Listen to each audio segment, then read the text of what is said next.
ఫిలిప్పీలకు రాసినటువంటి పత్రిక 2వ అధ్యాయము 5వ వచనం. క్రీస్తు యేసుకు కలిగిన ఈ మనస్సు మీరును కలిగి ఉండుడి. ఆయన దేవుని స్వరూపము కలిగిన వాడయుండి దేవునితో సమానముగా ఉండుట విడిచిపెట్టకూడని భాగ్యమని ఎంచుకొనలేదు కానీ మనుష్యుల పోలికగా పుట్టి దాసుని స్వరూపము ధరించుకొని తను తానే రిక్తునిగా చేసుకొనెను.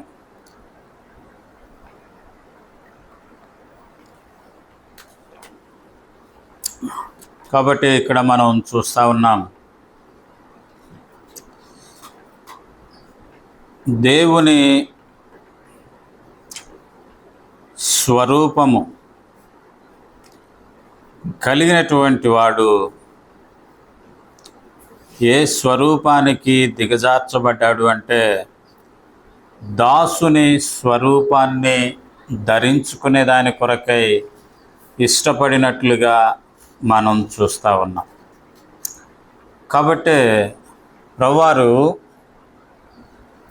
దాసుని స్వరూపముగా ధరించుకున్నటువంటి ఈయన ఎవరు అనేది గనక మనం చూస్తే, ఆయన యొక్క స్వరూపం లక్షణాల్లో ఒక లక్షణాన్ని ఇది నాన్న చూడటానికి మనం ప్రయత్నం చేద్దాం.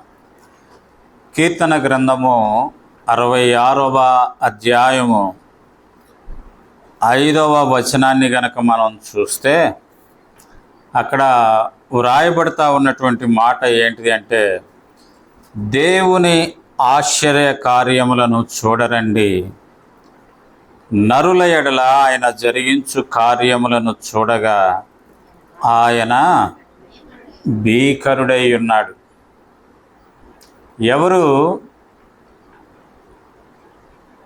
దాసుని స్వరూపాన్ని ధరించుకుంది అనేది గనక మనం చూస్తే, అదే సమయంలో అక్కడ వ్రాయబడినటువంటి మాట, మనుషుల పోలికగా పుట్టి దాసుని స్వరూపము ధరించుకొని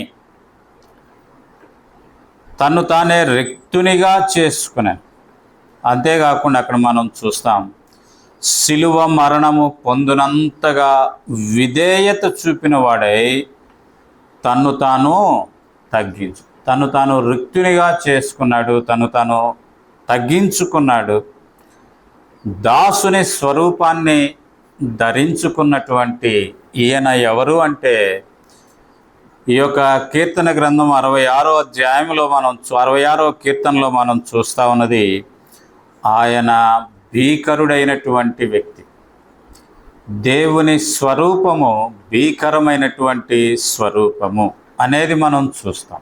ఏంటి ఆయన యొక్క భీకర స్వరూప లక్షణాలు అనేది కనుక మనం పరిశీలన చేస్తే, మొదటిదిగా మనం చూడగలం యోబు గ్రంథము 37వ అధ్యాయము, యోబు గ్రంథము 37వ అధ్యాయము 22వ వచనాన్ని గనక మనం చూస్తే, యోబు గ్రంథము 37వ అధ్యాయము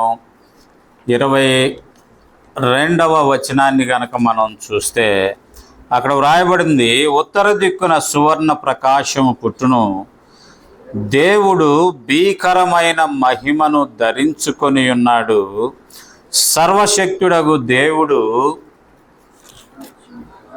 మహాత్యము గలవాడు, ఆయన మనకు అగోచరుడు, న్యాయమును నీతిని ఆయన ఏమాత్రమును.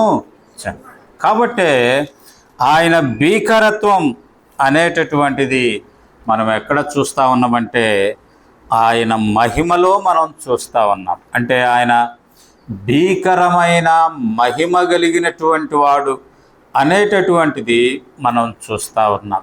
అందుకే మనం యెషయా గ్రంథం 6వ అధ్యాయాన్ని కనుక మనం చూస్తే ఆయన యొక్క భీకరమైనటువంటి మహిమ అనేటటువంటిది మనం అక్కడ చూస్తాం.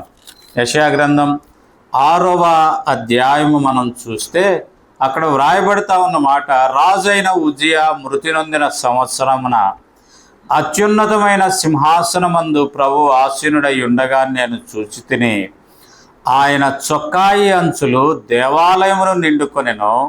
ఆయనకు పైగా శరాపులు నిలిచి ఉండ్రి, ఒక్కొక్కరికి 6 రెక్కలను ఉండెను.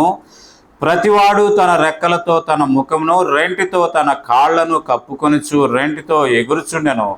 వారు సైన్యములకు అధిపతియగు యెహోవా పరిశుద్ధుడు పరిశుద్ధుడు పరిశుద్ధుడని, సర్వలోకము ఆయన మహిమతో నిండి ఉన్నదని గొప్ప స్వరముతో గాన ప్రతిగానములు చేయొచ్చు. కాబట్టి మనం అక్కడ చూస్తూ ఉన్నాం ఆయన యొక్క మహిమ ఎలాంటిది అనేది.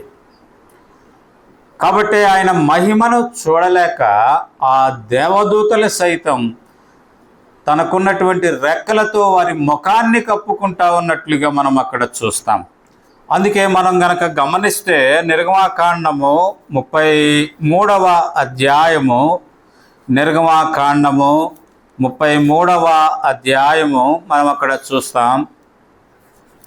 నిర్గమాకాండము 33వ అధ్యాయము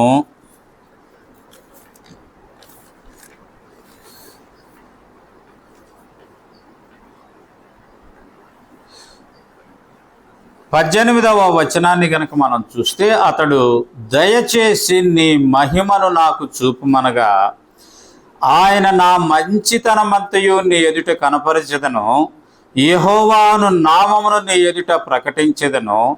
నేను కరుణించు అని కరుణించెదను, ఎవని యందు కనికరబడెదను వాని యందు కనికరబడెదను.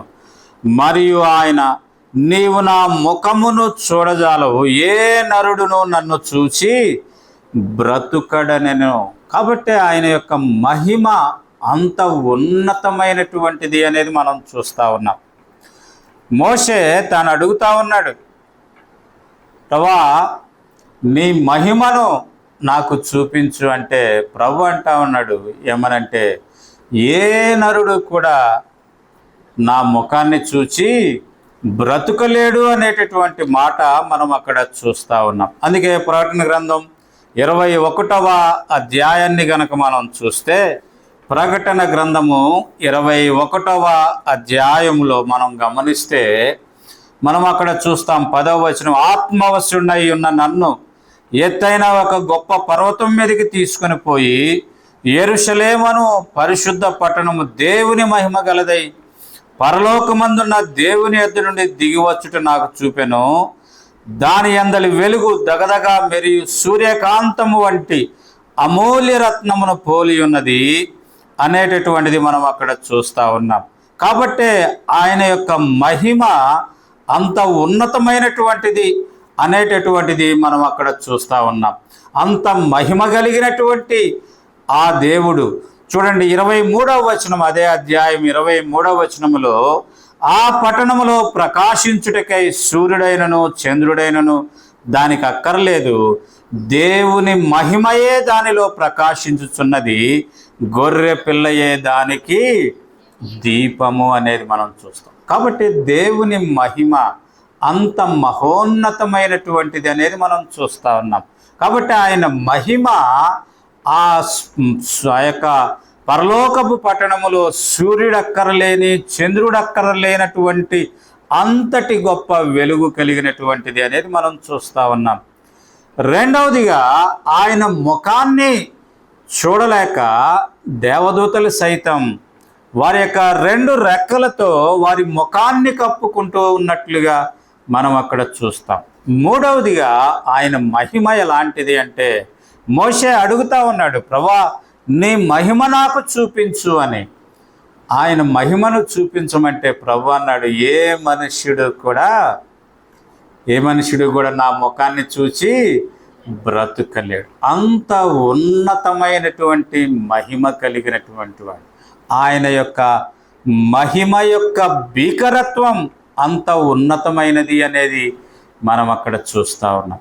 రెండవదిగా మనం చూస్తే కనుక యెషయా గ్రంథం 2వ అధ్యాయము 10వ వచనాన్ని గనక మనం చూస్తే, యెషయా గ్రంథము 2వ అధ్యాయము 10వ వచనం, యెహోవా భీకర సన్నిధి నుండి ఆయన ప్రభావ మహాత్యము నుండి బండ బీటల్లోనికి దూరము, మంటిలో దాగియుండుము అనేటటువంటిది మనం చూస్తాం. కాబట్టి రెండవదిగా ఆయన యొక్క భీకరమైనటువంటి ఆ సన్నిధి ఎలాంటిది అంటే మనం ఇక్కడ చూస్తూ ఉన్నాం. ఆయన భీకర సన్నిధి నుండి, ఆయన ప్రభావ మహాత్యము నుండి బండ బీటలోనికి దూరము, మంటిలో దాగియుండుము అనేటటువంటి మాట మనం అక్కడ చూస్తూ ఉన్నాం. 19వ వచనం మనం చూద్దాం. అక్కడే అదే అధ్యాయం 19వ వచనం, యెహోవా భూమిని గజగజ వణికింపలేచినప్పుడు ఆయన భీకర సన్నిధి నుండి, ఆయన ప్రభావ మహాత్యము నుండి మనుష్యులు కొండల గృహలలో దూరుదురు, నేల బొరియలలో. కాబట్టి ఆయన యొక్క భీకరమైనటువంటి ఆ యొక్క సన్నిధిలో మానవ మాత్రుడు నిలవలేడు అనేది మనం అక్కడ చూస్తూ ఉన్నాం. అందుకే ఆ యొక్క భీకర సన్నిధి నుండి మనుషులు ఎలా పరిగెడుతూ ఉన్నారంటే కొండల గుహల్లోనికి, బండ బీటలలోనికి దూరవలనని వారు పరిగెడుతూ ఉన్నట్లుగా మనం అక్కడ చూస్తాం.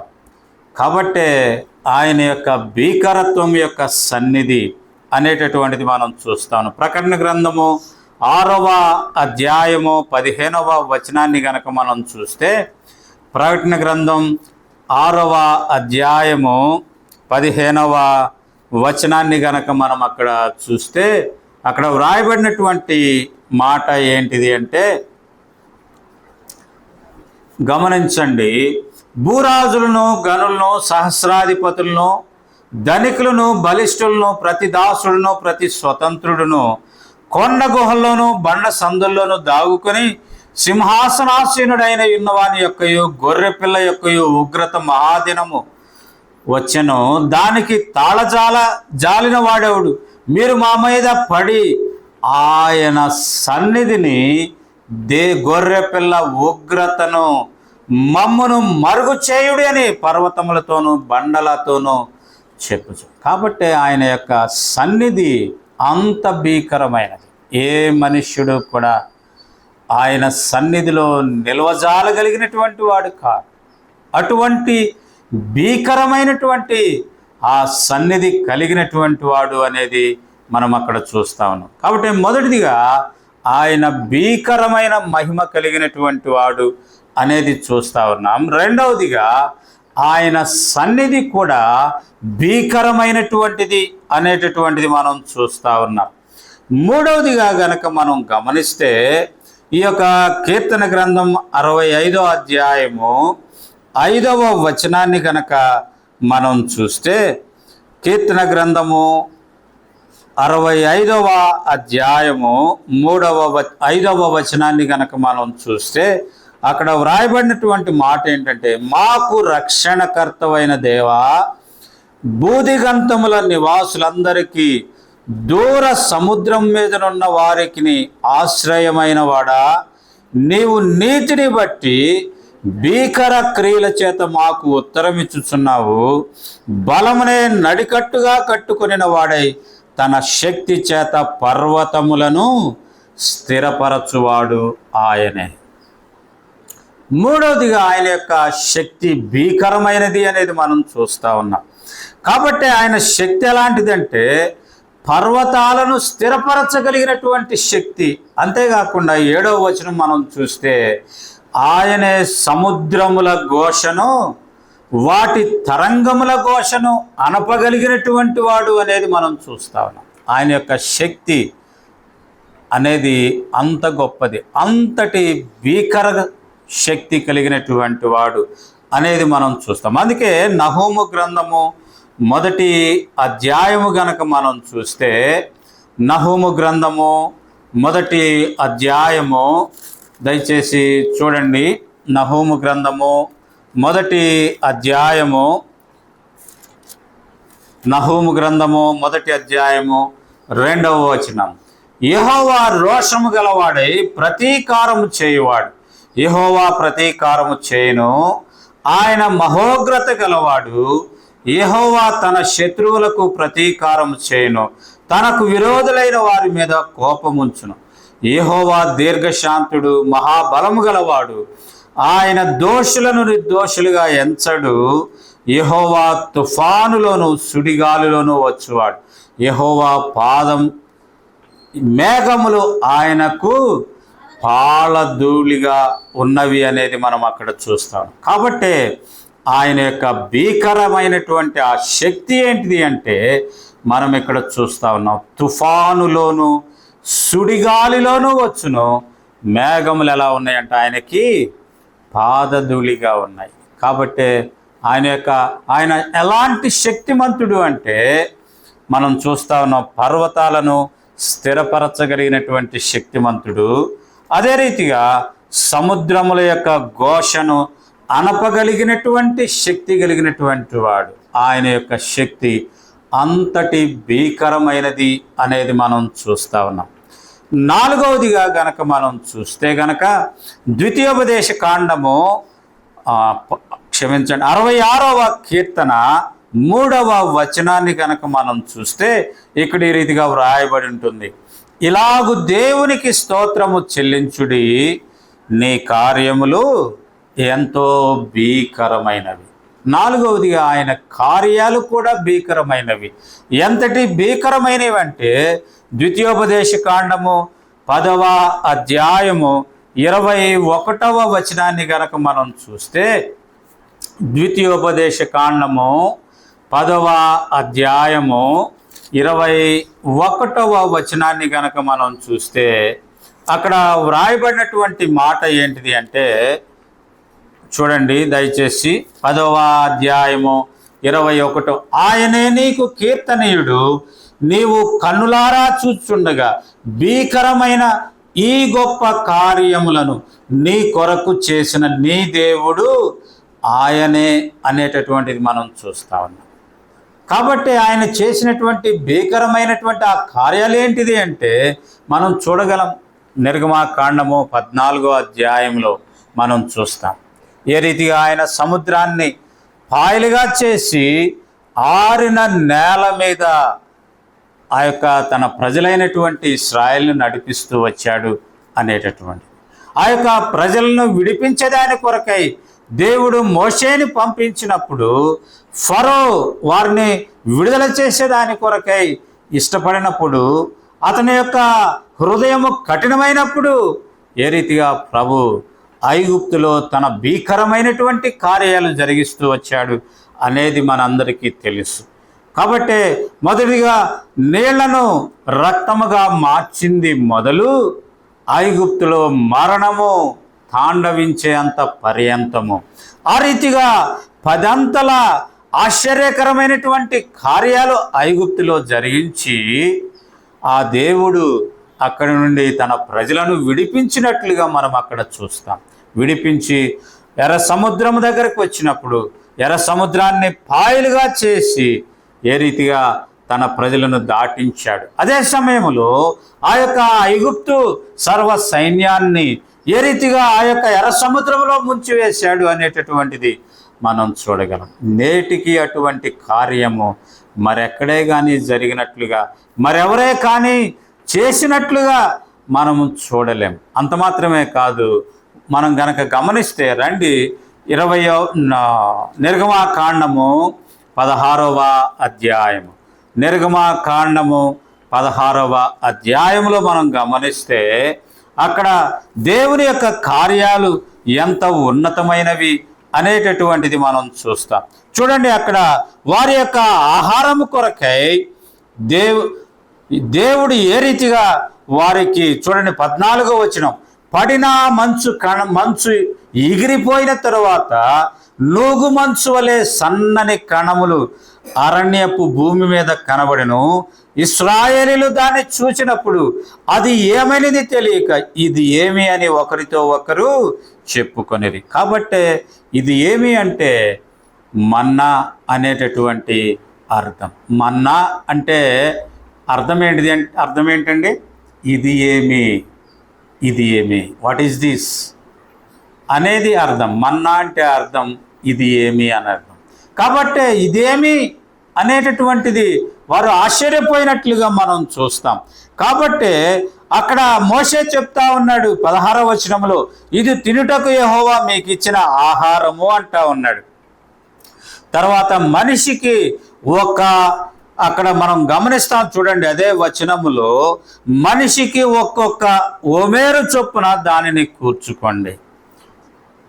ఆ రీతిగా ప్రజలు కూర్చుకుంటా వచ్చారు. ప్రజలు కూర్చుకున్నప్పుడు అక్కడ మనం గమనించేటటువంటి ఆశ్చర్యకరమైన కార్యం ఏంటిది అంటే మనం చూస్తాం చూడండి 20వ వచనంలో, అయితే వారు మోషే మాట వెనుక కొందరు ఉదయం వరకు దానిలో కొంచెం మిగిల్చుకొనగా అది పురుగు పట్టి కంపు కొట్టెను అనేటటువంటిది మనం అక్కడ చూస్తా ఉన్నాం. పురుగు పట్టి కంపు కొట్టుకుంది అంటే ఏ దినముది ఆ దినమే వారు తినివేయాల. అవసరమైనటువంటి మేరకు మనిషికి ఓమేరు చొప్పున మాత్రమే వారు సమకూర్చుకోవాలా. అయితే అక్కడ మనం చూస్తా ఉన్నాం చూడండి 18వ వచనంలో, వారు ఓమేరుతో కొలిచినప్పుడు హెచ్చుగా కూర్చున్న వానికి ఎక్కువగా మిగులలేదు, తక్కువగా కూర్చున్న వానికి తక్కువ కాలేదు. కాబట్టి దేవుని ఆశ్చర్యకార్యం అండి. చాలామంది మనలో కూడా అలాంటి వారం చాలామంది ఉంటాం కదా. మనకి దొరుకుతూ ఉందంటే మనకి అవసరానికి మించి కూర్చుకుంటాం కదా, అవసరానికి మించి కూర్చుకుంటాం. అయితే అవసరానికి మించి కూర్చుకున్నప్పటికీ కూడా వారికి ఎక్కువ కాలేదు. ఒకవేళ కొంతమంది అయ్యో ఏం కూర్చుకుంటాం లేని తక్కువ కూర్చుకున్నా వారికి తక్కువ కాలేదు. దేవుని యొక్క ఆశ్చర్యకరమైన కార్యం అండి. ఆ రీతిగా రాత్రి వరకు మిగిల్చుకున్నటువంటిది ఏమైంది అంటే అది పురుగు బట్టి కంపు కొట్టింది అనేటటువంటిది మనం అక్కడ చూస్తాం. అంతేకాకుండా చూడండి 23వ వచనానికి వచ్చేటప్పటికి, అందుకు అతడు యెహోవా చెప్పిన మాట, రేపు విశ్రాంతి దినము, ఇది యెహోవాకు పరిశుద్ధమైన విశ్రాంతి దినం. మీరు కాల్చుకొనవలసినది కాల్చుకొనుడి, మీరు వండుకొనవలసినది వండుకొనది, ఉదయం వరకు మిగిలినంతయు మీ కొరకు ఉంచుకొనుడి అనేది 22వ వచనంలో మనం చూస్తాం. 6వ దినమున వారు ఒక్కొక్కరికి 2 ఓమేర్ల చొప్పున 2 అంతల ఆహారము కూర్చుకున్నప్పుడు సమాజం యొక్క అధికారులు వచ్చి అది మోషేకు తెలియదు. కాబట్టి ఇక్కడ మనం ఇంకో విషయాన్ని మనం చూస్తా ఉన్నాం. ఇదే మన్నా విషయం మన్నా కూర్చుకున్నారు. ఎక్కువ కూర్చుకున్న వారికి ఎక్కువ కాలేదు, తక్కువ కూర్చుకున్న వారికి తక్కువ కాలేదు. రాత్రి వరకు కూడా దాచుకున్న వారికి ఏమైందంటే అది పురుగు బట్టి కంపు కొట్టి. అయితే విశ్రాంతి దినానికి వచ్చేటప్పటికి విశ్రాంతి దినాన్న వారు ఏ పని చేయటానికి వీల్లేదు కాబట్టి అది విశ్రాంతి దినము కాబట్టి 2 అంతలు కూర్చుకున్నారు. ఒక్కొక్కరికి 2 ఓమేర్లు కూర్చుకుంటే అది వాస్తవానికి ఏమవ్వాలా, రాత్రి పురుగు బట్టి కంపు కొట్టాలి. కానీ అది చక్కగా ఉంచబడింది. అది చక్కగా తినటానికి యోగ్యమైనదిగా ఉండినట్లుగా మనం అక్కడ చూస్తూ ఉన్నాం. దేవుని యొక్క ఆశ్చర్యకరమైనటువంటి కార్యం. అదే సమయంలో ఈ మన్నా విషయంలోనే మరొకటి ఏంటంటే చూడండి 32వ వచనంలో, మరియు మోషే ఇట్లనెను, యెహోవా ఆజ్ఞాపించినదేమనగా, నేను ఐగుప్తు దేశం నుండి మిమ్మల్ని బయటకు రప్పించినప్పుడు అరణ్యములో తినుటకు నేను మీకు ఇచ్చిన ఆహారమును మీ వంశస్థులు ఎవరంట మీ వంశస్థులు చూచునట్లు, అక్కడ ఏముంది చూడండి, వారు తమ యొద్ద ఉంచుకొనుటకు దానిని ఒక ఓమేరు పట్టు పాత్రను నింపుడి, దానిని యెహోవా సన్నిధిలో ఉంచుమనెను. అది మందసంలో ఉంచబడింది. ఎంత విచిత్రమైన విషయం అండి. సాయంత్రానికి అయితేనే పురుగుపట్టేటటువంటి ఆ యొక్క మన్నా విశ్రాంతి దినం రోజు మాత్రం చక్కగా ఉంది, తినటానికి యోగ్యమైంది. ఆ తర్వాత వారి వంశాలు చూచేటట్లుగా ఓమేరు పట్టేటటువంటి పాత్రలో ఆ మన్నాను నింపారు, దానిని మందసంలో ఉంచారు. బహుశా నేటికి కూడా అది ఆ రీతిగానే ఉంచబడింది ఆ మన్నా. దేవుని యొక్క ఆశ్చర్యకరమైనటువంటి కార్యం. దేవుని యొక్క గంభీరమైనటువంటి కార్యాలు, దేవుని యొక్క భీకరమైనటువంటి కార్యాలు. అదే సమయంలో మనం ఇక్కడ చూసాం ఏమనంటే, ఎక్కువ కూర్చుకున్న వాళ్ళకి ఎక్కువ కాలేదు, తక్కువ కూర్చుకున్న వారికి తక్కువ కాలేదు. ఎంత ఆశ్చర్యం అండి, ఎంత విచిత్రమైంది కదా. దేవుని యొక్క కార్యాలు బహు ఆశ్చర్యకరమైనటువంటి కార్యాలు అనేటటువంటిది మనం చూస్తూ ఉన్నాం. కాబట్టి దేవుని యొక్క కార్యాలు మనం చూస్తూ ఉన్నాం. ఆ భీకరమైనటువంటి ఆ కార్యాలు బహు ఆశ్చర్యకరమైనవి అనేది మనం చూస్తూ ఉన్నాం.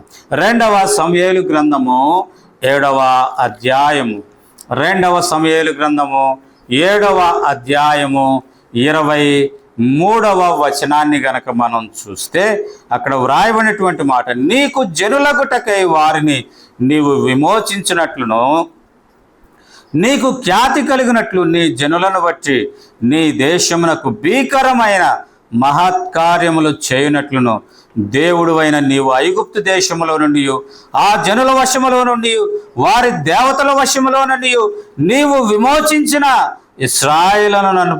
ఇశ్రాయేలీలను నట్టి నీ జనుల వంటి జనము లోకమందు మరెక్కడుంది. కాబట్టి అట్టి దేవుని యొక్క ఆశ్చర్యకరమైనటువంటి ఆ కార్యాలు అంటే ఐగుప్తు దేశం యొక్క వశములో నుండి, వారి దేవతల వశములో నుండి, ఆ ఐగుప్తు దేశములో నుండి విమోచించబడినటువంటి నీ జనులైనటువంటి జనులు ఇంకెక్కడున్నారు. కాబట్టి ఇవన్నీ ఎలా ఆ ప్రభు చేశాడు అంటే ఆయన యొక్క భీకరమైనటువంటి క్రియలను బట్టి, ఆయన యొక్క భీకరమైనటువంటి క్రియలను బట్టి. కాబట్టి 4వదిగా ఆయన భీకరమైన కార్యాలు ఎలాంటివి అనేది మనం చూస్తాము.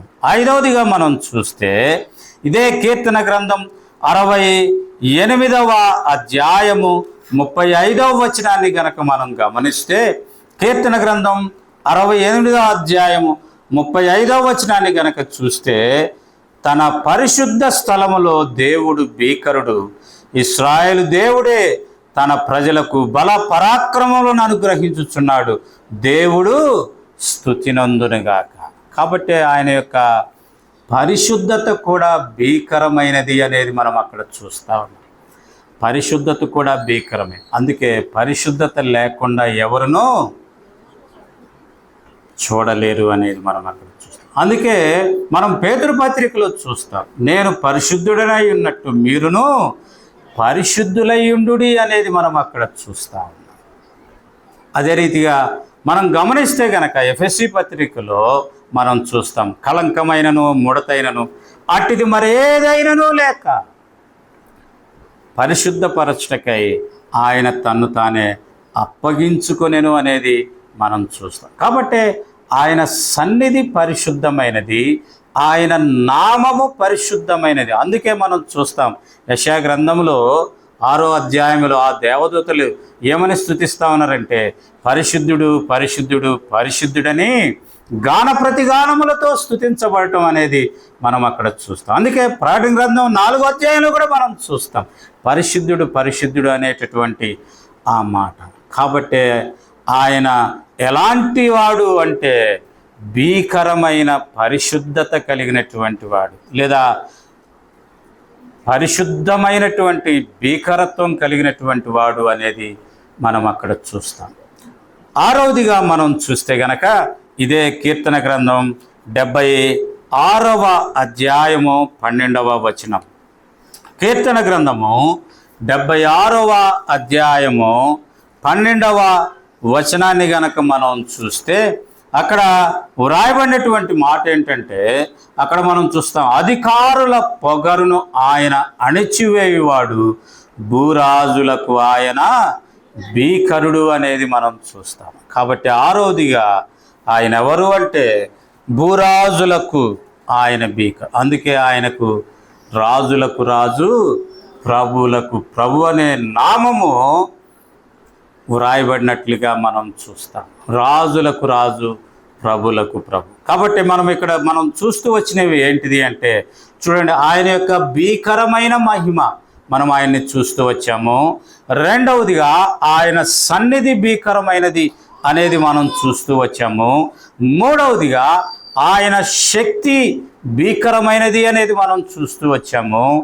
4వదిగా ఆయన యొక్క కార్యాలు భీకరమైనవి అనేది మనం చూస్తూ వచ్చాము. 5వదిగా ఆయన యొక్క పరిశుద్ధత భీకరమైనది అనేది మనం చూస్తూ వచ్చాము. 6వదిగా ఆయన రాజులకు భీకరుడు అనేది మనం అక్కడ చూస్తూ వచ్చాం. రాజులకు భీకరుడు అనేది మనం అక్కడ చూస్తూ వచ్చాం. కాబట్టి అట్టి భీకరమైనటువంటి ఆ రాజు, అట్టి భీకరుడైనటువంటి ఆ ప్రభువు, అక్కడ ఫిలిప్పీలకు రాసినటువంటి పత్రికలో వ్రాయబడింది దేవుని స్వరూపము కలిగినటువంటి వాడు. ఏంటి ఆయన స్వరూపం అంటే భీకరమైన స్వరూపము అనేటటువంటిది మనం ఇక్కడ చూస్తూ వచ్చాం. 66వ అధ్యాయం 5వ వచనం, ఆయన భీకరుడై ఉన్నాడు, ఆయన స్వరూపము భీకరమైనది. అట్టి భీకరమైనటువంటి ఆ స్వరూపము కలిగినటువంటి ఆ ప్రభువు తర్వాత వ్రాయబడినటువంటి మాట ఏంటిదంటే, ఏమని వ్రాయబడిందండి? మనుష్యుల స్వరూపమును ధరించుకుని, మనుషుల స్వరూపము ధరించుకొని దీనుడై రిక్తుడై ఆయన ఈ లోకానికి వచ్చినట్లుగా మనం చూస్తాం. కారణం ఏంటిదంటే రండి చూద్దాం. ఈ యొక్క భీకరత్వము అంటే ఏంటిది అంటే, భీకరత్వము అంటే ఏంటి అంటే రండి చూద్దాం. యెషయా గ్రంథం 49వ అధ్యాయం 24వ వచనాన్ని కనుక మనం చూస్తే, యెషయా గ్రంథము 49వ అధ్యాయము 24వ వచనాన్ని కనుక మనం చూస్తే, యెషయా గ్రంథము 49వ అధ్యాయము 24వ వచనం చూస్తే, బలాఢ్యుని చేతిలో నుండి కొల్ల సొమ్ము ఎవడు తీసుకొనగలడు? భీకరులు చెరపట్టబడిన వారు విడిపింపబడుదురా. భీకరులు చెరపట్టబడిన వారు విడిపింపబడుదురా. భీకరులు అనే దగ్గర 1 అనేసి పుట్నోట్లు అక్కడ ఏం రాయబడిందంటే నీతిమంతులు అనేది. అంటే దేవుని యొక్క శక్తి నీతి కలిగినది, దేవుని యొక్క కార్యాలు నీతి కలిగినవి, దేవుని యొక్క సన్నిధి నీతి కలిగినది. ఆ నీతి కలిగినటువంటి ఆ ప్రభు గురించి ఇక్కడ వ్రాయబడినటువంటి మాట ఏంటిదంటే, మత్తయి సువార్త 27వ అధ్యాయంలో మనం గనక గమనిస్తే, మత్తయి సువార్త 27వ అధ్యాయంలో గనక మనం గమనిస్తే అక్కడ వ్రాయబడతా ఉన్నటువంటి మాట ఏంటిది అంటే చూడండి ఒకసారి. మత్తయి సువార్త 27వ అధ్యాయం 19వ వచనంలో మనం అక్కడ చదువుతాం. చూడండి, అక్కడ అతడు న్యాయపీఠం మీద కూర్చుండినప్పుడు అతని భార్య, నీవు ఆ నీతిమంతుని జోలికి పోవద్దు.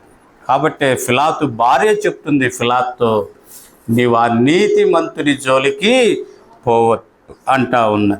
అదే సమయంలో అక్కడ మనం గమనిస్తాం, ఇదే 24వ అధ్యాయం 24వ వచనంలో కనుక చూస్తే, పిలాతు అల్లరి ఎక్కువ కూర్చున్నదే కానీ తన వలన ప్రయోజనమేమీ లేదని గ్రహించి నీళ్లు తీసుకొని జన సమూహం ఎదుట చేతులు కడుక్కొని, ఈ నీతిమంతుని రక్తము గురించి నేను నిరపరాధి. కాబట్టి నీతిమంతుడు అనేటటువంటిది ఫిలాతు భార్య చెప్తా ఉంది. ఆ నీతిమంతుని యొక్క రక్తము గురించి నేను నిరపరాధిని అని పిలాతు చేతులు కడుక్కుంటా ఉన్నాడు. కాబట్టి ఆ నీతిమంతుడు అట్టి భీకరమైనటువంటి అట్టి నీతి కలిగినటువంటి వాడు ఎందుకు రక్తాన్ని చిందించాల్సిన పరిస్థితి ఏర్పడింది అంటే రండి చూద్దామా. రోమిలకు రాసినటువంటి పత్రిక 6వ అధ్యాయము, రోమిలకు రాసినటువంటి పత్రిక 6వ అధ్యాయము 9వ వచనాన్ని గనక మనం చూస్తే, లేదా 8వ వచనం నుండి మనం చదివితే, అయితే దేవుడు మన యెడల ప్రేమను వెల్లడిపరుచున్నాడు ఎట్లనగా, మనమింకనూ పాపులమై ఉండగానే క్రీస్తు మన కొరకు చనిపోయాను కాబట్టి ఆయన రక్తము వలన ఇప్పుడు నీతిమంతులముగా తీర్చబడి. ఆ నీతిమంతుడు ఎందుకు రక్తాన్ని కార్చాడు? కారణం ఏంటిదంటే, నీవు నేను నీతిమంతులంగా తీర్చబడే దాని కొరకై, నీవు నేను నీతిమంతులంగా తీర్చబడే దాని కొరకై ఆయన రక్తాన్ని కార్చాడు. ఎవరు మనము అంటే మనం ఇక్కడ చూస్తాం, మనము పాపులము అనేటటువంటిది మనం అక్కడ చూస్తూ ఉన్నాం. 6వ వచనంలో చూస్తే మనం ఇంకా బలహీనులము అనేది మనం చూస్తాం. ఈ 8వ వచనంలో మనం ఇంకా పాపులము అనేది మనమే చూస్తూ ఉన్నాం. 9వ వచనంలో మనం చూస్తే ఉగ్రత పాత్రులము అనేది మనం చూస్తూ ఉన్నాం. 10వ వచనంలో మనం చూస్తే గనక ఏలయనగా శత్రువులము అనేది మనం చూస్తాం. ఇటువంటి మన కొరకై ఆయన కల్వరి శిలువలో నీతిమంతుడై ఆ నీతిమంతత్వమైనటువంటి ఆ రక్తాన్ని కార్చటము ద్వారా శత్రువులమైనటువంటి మనల్ని, భక్తిహీనులమైనటువంటి మనలని, పాపులమైనటువంటి మనలని, ఉగ్రతాపాత్రులమైనటువంటి మనలని నీతిమంతులుగా చేసి తనతో కూడా జీవింపచేసే దాని కొరకై ఆయన కల్వరి శిలువలో ప్రాణం పెట్టాల్సి వచ్చినట్లుగా మనం చూస్తాం. ఆ కల్వరి శిలువలో తన రక్తం అంతటినీ కాచి నేను ఆ జీవితంలో ఉన్న జన్మ కర్మ పాపాలన్నింటినీ కడిగివేసి ఆయన నిన్ను నన్ను నీతిమంతుడిగా చేసినట్లుగా మనం చూస్తాం. తద్వారా నీతిమంతత్వం పొందినటువంటి మనము ఆయన నిత్య రాజ్యానికి, ఆయన నీతి రాజ్యానికి నిన్ను నన్ను వారసులుగా చేసి ఆయన యొక్క సన్నిధికి నేను రాగలిగేటటువంటి కృప ఆయన మనకిచ్చినట్లుగా మనం చూస్తాం. ఆ కారణాన్ని బట్టి నేను ఆయనను స్తుతించాల్సిన వారంగా, ఆయనను గణపరచాల్సిన వారంగా మనం ఉంటాము. కాబట్టి మనం ఒకసారి జ్ఞాపకం చేసుకుందాం. ఆయన ఎలాంటి వాడు అంటే దేవుని స్వరూపం, అంటే భీకరమైనటువంటి దేవుని స్వరూపము కలిగినటువంటి వాడు. మనుష్య స్వరూపానికి దిగజారి దీనుడిగా, రిక్తుడిగా ఆయన ఈ లోకానికి వచ్చి నిన్ను నన్ను నీతిమంతులుగా చేసినట్లుగా మనం చూస్తాం. ఆయన ఎలాంటి వాడంటే ఆయన మహిమ భీకరమైనది, అంటే ఆయన మహిమ నీతి కలిగినది, ఆయన సన్నిధి నీతి కలిగినది, ఆయన శక్తి నీతి కలిగినది, ఆయన కార్యాలు నీతి కలిగినవి, ఆయన పరిశుద్ధత నీతి కలిగినది, ఆయన రాజులకు రాజు అని నీతి కలిగినటువంటి రాజుగా ఆయన కల్వరి శిలువలో తాను నీ కొరకై నా కొరకై బలి అయి నిన్ను నన్ను నీతిమంతులుగా తీర్చడం ద్వారా నేను ఆయన సన్నిధిలో చేరి, ప్రభువా ఇట్టి భీకరుడు అయినటువంటి నీవు, ఇట్టి నీతిమంతుడు అయినటువంటి నీవు పాపినైన నా కొరకై ఈ లోకానికి వచ్చావా? కల్వరి శిలువలో నీవు కార్చిన నీ నీతిమంతమైనటువంటి ఆ రక్తము ద్వారా నన్ను నీతిమంతుడిగా చేస్తూ వచ్చావా ప్రభువా అంటూ కొద్ది సమయం ఆయన్ని స్తుతించే దాని కొరకై ప్రభు నీకు నాకు తన కృప అనుగ్రహించునుగాక. రండి మోకరిద్దాం. క్లుప్తము ఒకరి వెంబడి ఒకరం క్లుప్తముగా మనం ప్రభుని స్తుతించే దాని కొరకై మనం ప్రయత్నించదాం. అట్టి భీకరుడైన ఆ ప్రభు మానవాకారాన్ని ధరించాడు. నీతిమంతుడైనటువంటి ఆ ప్రభు నిన్ను నీతిమంతుడిగా చేయటానికై ఈ లోకానికి దీనుడిగా, రిక్తుడిగా వచ్చి కల్వరి శిలువలో బలి అయి తన రక్తం ద్వారా నిన్ను నీతిమంతుడిగా చేశాడు. కాబట్టి ఆ విషయాన్ని జ్ఞాపకం చేసుకుంటూ ఒకప్పటి మన జీవితం ఎలాంటిది, ఈనాడు నీవు దేవుని మందిరంలో చేర్చబడ్డావంటే దేవుని యొక్క నీతిమంతత్వమైన ఆ కార్యమని తలంచి ప్రభుని స్తుతించుదముగాక. ఒకరు వెంబడి ఒకరం స్తుతిద్దాం.